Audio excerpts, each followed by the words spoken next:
Well, one of the things that you watch out for the most, and you're responsible to do it, supposedly you're required to do it, is to keep a sharp watch and look for other ships and avoid other ships.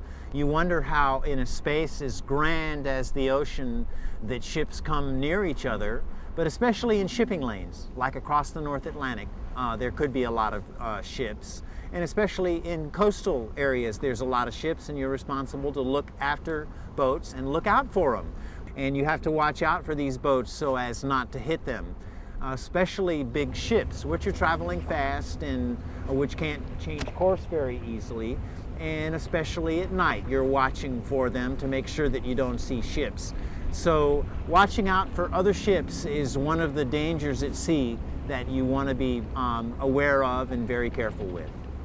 Sailing the Atlantic twice to 4 continents on this little catamaran, my biggest fear was a gust of wind that would come too fast and too strong and blow the boat over. So I always had to be aware of watching out that not too much wind comes. There could be the circumstances that the waves would be big enough that a wave would crash on the boat and knock her over.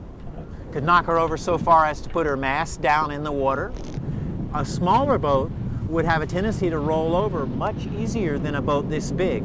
But I could imagine there could be a giant rogue wave somewhere in the world that would be big enough to lift this boat up in the air, and the top of the cresting, breaking part of the wave mixed with another wave could take the boat and just turn her upside down, maybe turn her over. Now that happens more often to boats 40 feet or smaller.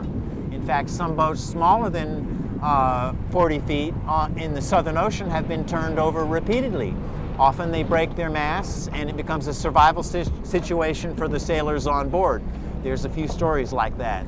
Other sailors have made their masts so strong and their rigging so strong that when they turn over, their masts stay up. And that's the case with this boat. She's got solid wooden masts that stand down on her keel up through the deck. The masts are quite short and the rigging is quite heavy. So I'm confident that these masts are going to stay up no matter what happens. But you're always looking into the night to make sure that you're aware of what the wind and weather are doing so that you're not surprised by a sudden storm that blows too hard. And that's a very important thing for us on this boat, because it's a big boat.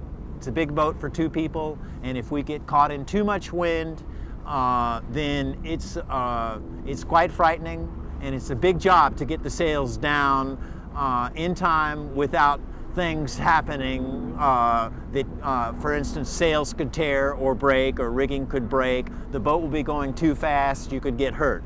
So the idea is watch out for the weather and make sure you get your sails down in time. And then if it blows real strong, take some more sails down. If it blows real strong, take them all down. And then you're like a steel bottle floating in the water, rocking around, and you'll ride that storm out. And sometimes in a few hours, the weather will change. Sometimes it'll be 2 days or 3 days. And then the weather will change, the sun will come out, the wind will lighten up, and it's time to get the sails back up, get yourself on course, and keep going.